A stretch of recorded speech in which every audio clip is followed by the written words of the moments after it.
Le choc des civilisations, c'est le titre d'un livre publié par un autre politiste américain qui s'appelle Samuel Huntington. Et Samuel Huntington, en 1996, a publié ce livre qui défend l'idée que le monde serait en fait le lieu de confrontation de plusieurs civilisations, plusieurs modèles. On rejoint un peu l'idée de la rivalité des modèles idéologiques, plusieurs modèles de civilisation qui s'affrontent et qui souhaitent étendre leur influence dans le monde. En fait, le moteur de l'histoire, ça serait des affrontements de nature culturelle.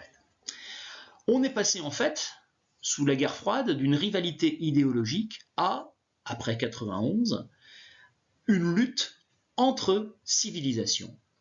Le problème, c'est que quand on était dans une lutte entre des modèles idéologiques, entre États-Unis et URSS, on avait des grandes puissances qui se comprenaient, qui pouvaient réfléchir de manière analogue. Elles n'avaient pas le même projet, mais elles pouvaient négocier.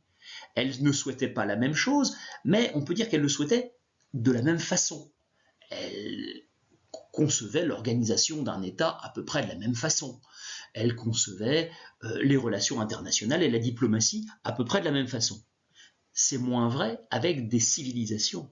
Des civilisations qui s'affrontent, Huntington explique qu'il est très difficile de les faire dialoguer et de faire en sorte qu'elles se comprennent. Donc, on sort de la logique du duel politique, qui pouvait encore avoir droit de cité à l'époque de la guerre froide, pour rentrer dans le modèle de la guerre absolue. Là, on est d'emblée dans la guerre absolue. Il n'y a plus de place pour la guerre limitée avec le choc des civilisations. Et Huntington décrit le monde comme divisé en aires de civilisation. Alors la civilisation occidentale, qu'on voit ici en bleu foncé, la civilisation musulmane en vert, la civilisation chinoise, la civilisation sud-américaine. Alors ce sont les définitions, les analyses de Samuel Huntington, et il explique que ces différentes civilisations s'affrontent les unes les autres, et particulièrement qu'il y en a une très dynamique, qui est la civilisation islamique, et que, bien évidemment, toutes les autres civilisations se retrouvent confrontées à ce dynamisme. Si on regarde les guerres des années 90, on constate que ça confirme assez bien cette théorie du choc des civilisations. En fait, dans les conflits contemporains, y compris les guerres d'aujourd'hui, ces guerres ont une composante culturelle qui est déterminante. Alors on peut citer plein d'exemples. Le Moyen-Orient. Ici, c'est un affrontement entre Israël, c'est-à-dire un État juif, et tout autour des pays musulmans, et Israël qui est soutenu par les États-Unis. C'est un peu comme si on était au contact entre l'ère occidentale, qui est représentée par Israël, qui serait un peu une base avancée de l'ère occidentale, et l'ère musulmane, selon la définition de Huntington.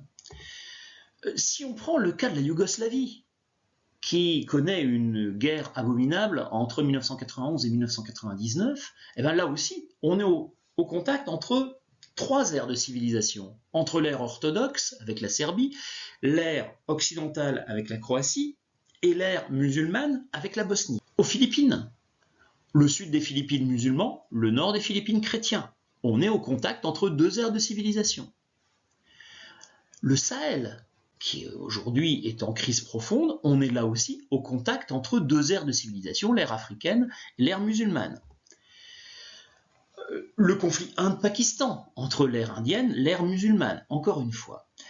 Et on constate ainsi, avec encore une fois le Caucase, par exemple, qu'on est souvent au contact entre des aires de civilisation, le Caucase avec l'Arménie, l'Azerbaïdjan, le Kurdistan aussi, et la Tchétchénie, enfin, quantité de conflits, la Géorgie, quantité de conflits qui secouent le monde depuis les années 90. Le Xinjiang, là encore une fois, au contact entre la Chine et le monde musulman. Donc, la théorie de Huntington se vérifie assez bien à travers ces exemples. Pour autant, il y a d'autres théories qui méritent d'être prises en compte, et je trouve que la plus intéressante est celle de l'Empire et des nouveaux barbares. Cette fois-ci, c'est un analyste français qu'on le doit, Jean-Christophe Ruffin, qui est plus célèbre pour ses romans. Aujourd'hui, il ne fait plus que des romans, mais il a écrit un certain nombre de livres d'analyse de géopolitique qui sont très intéressants, et particulièrement celui-là qui est paru en 91, qui s'intitule L'Empire et les nouveaux barbares. Alors, c'est un livre très original parce que il prend exemple de ce qui s'est passé dans l'Antiquité. Dans l'Antiquité, Rome s'est trouvée confrontée aux barbares. Qu'est-ce que c'est que cette confrontation entre Rome et les barbares? Eh bien, ça commence avec la fin des guerres puniques. Les guerres puniques, ce sont des guerres qui, au cours des 2 siècles qui ont précédé Jésus-Christ, ont confronté Rome et Carthage. Carthage qui se trouve en Tunisie actuelle, en Afrique.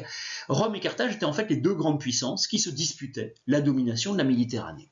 2 grandes civilisations particulièrement avancées, les plus avancées de leur époque, qui ont tout à fait les moyens de dominer la Méditerranée, qui fonctionnent sensiblement de manière analogue et qui sont rivales et qui souhaitent éliminer l'autre pour dominer l'espace méditerranéen. C'est Rome qui finit par gagner et qui, en 146 avant Jésus-Christ, détruit complètement Carthage et qui se retrouve maître de toute la Méditerranée. Rome domine le bassin méditerranéen.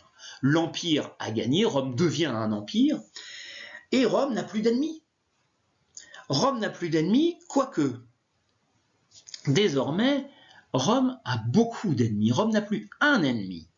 Rome a plein d'ennemis insaisissables.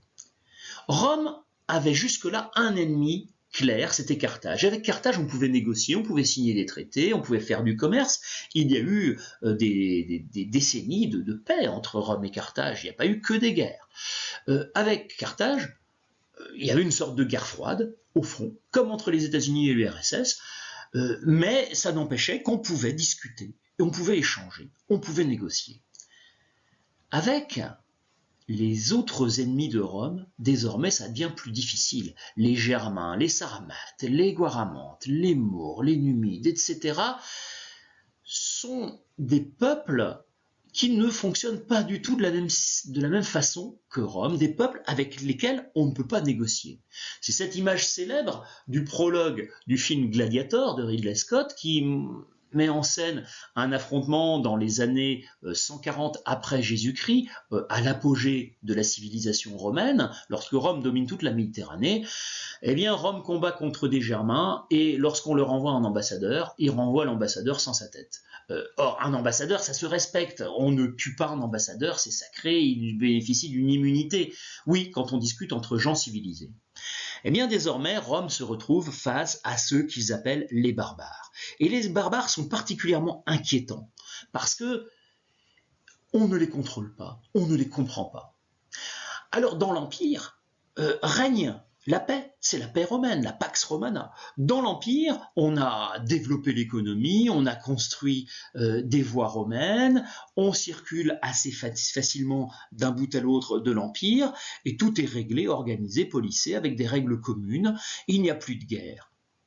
En revanche, dans le reste du monde, là, il y a des barbares avec lesquels on ne peut rien faire, on ne peut pas discuter, on ne peut pas s'entendre parce que ils ne fonctionnent pas, ils ne raisonnent pas, ils ne vivent pas de façon analogue. Je ne vais pas dire de la même façon que les Romains, mais les Carthaginois non plus ne vivaient pas de la même façon que les Romains, mais ils vivaient d'une façon analogue à celle des Romains. Les barbares, pas du tout. Et au fond, aujourd'hui, on se retrouve dans une situation qui fait penser à cela, une situation justement analogue. Les États-Unis ont vaincu l'URSS. Donc les 2 grandes puissances qui s'affrontaient pour la domination du monde se sont affrontées, l'une a gagné et domine désormais le monde. Sauf que il y a toute une partie du monde qui échappe au contrôle du nouvel empire, au contrôle du monde avancé, du monde développé, du monde occidental qui s'associe au Japon, à l'Australie et qui constitue en fait le nouvel empire. Cet espace-là est un espace pacifié. est un espace qui se développe, un espace prospère, un espace de libre circulation, un espace d'ailleurs qui abolit ses frontières internes, comme dans l'Union européenne, un espace où on circule facilement, où on fait du commerce. En revanche, le reste du monde est un monde inquiétant. La périphérie, on a perdu le contact avec cette périphérie. D'ailleurs, qu'y a-t-il dans cette périphérie? Il y a des États, bien sûr. Mais il y a des États qui ne contrôlent pas toujours leur peuple. Parfois, on est confronté à un peuple dont on ne connaît pas bien le chef, on n'a pas d'interlocuteur. Il y a des puissances régionales comme la Chine, comme le Brésil, comme la Russie, mais avec lesquelles il n'est pas toujours facile de négocier là non plus, parce qu'elles ont leur propre mode de fonctionnement. Il y a certains endroits où ce sont des groupes criminels qui dominent les territoires, et là, pour négocier avec eux, c'est très difficile, on n'a pas d'interlocuteur. D'ailleurs, dans le sud, puisqu'on a un monde divisé entre nord et sud en fait, ou entre, on va dire, le centre et la périphérie. Et dans la périphérie ou dans le sud, si l'on veut, il peut y avoir des affrontements internes. Autant c'est la paix dans le nord, autant dans le sud, c'est souvent le chaos. C'est souvent le chaos parce que les États ne parviennent pas à contrôler le territoire comme cela peut se faire dans ce que Jean-Christophe Ruffin appelle l'empire d'aujourd'hui.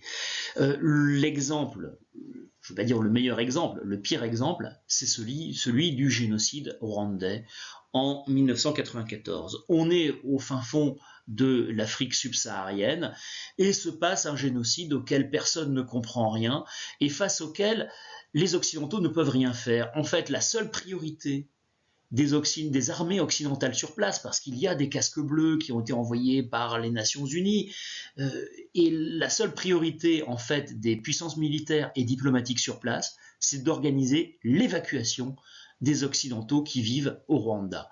Donc on évacue les Occidentaux et on n'a au fond rien d'autre à faire. On ne peut rien faire d'autre, on n'y comprend rien, on est impuissant. Le Nord est devenu impuissant face à ce qui se passe au Sud. Et puis le Nord est impuissant aussi face à d'autres menaces qui viennent du Sud. Ce sont les migrations. Ce sont aussi parfois peut-être des groupes armés qui tentent de venir au Nord sous la forme de groupes terroristes. Alors, que faire face à cela? Le Nord ne parvient plus à contrôler ce qui se passe au Sud. En fait, la seule solution, ça va être la même solution que celle que les Romains avaient employée face aux barbares. C'est de construire tout autour de l'Empire ce que les Romains appelaient un limes. Le limes, c'est un mur.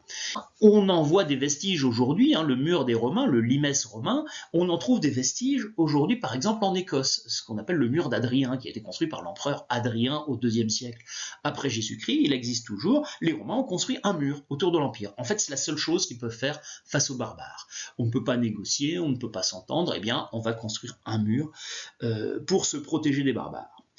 Eh bien aujourd'hui on fait la même chose, on construit des murs. Ici, c'est le mur entre les États-Unis et le Mexique. Ici, c'est le mur entre Israël et les territoires palestiniens. Ici, c'est le mur entre le territoire de la commune de Calais et l'autoroute qui part en Angleterre à Calais. Vous voyez qu'il y en a deux, un ne suffisait pas.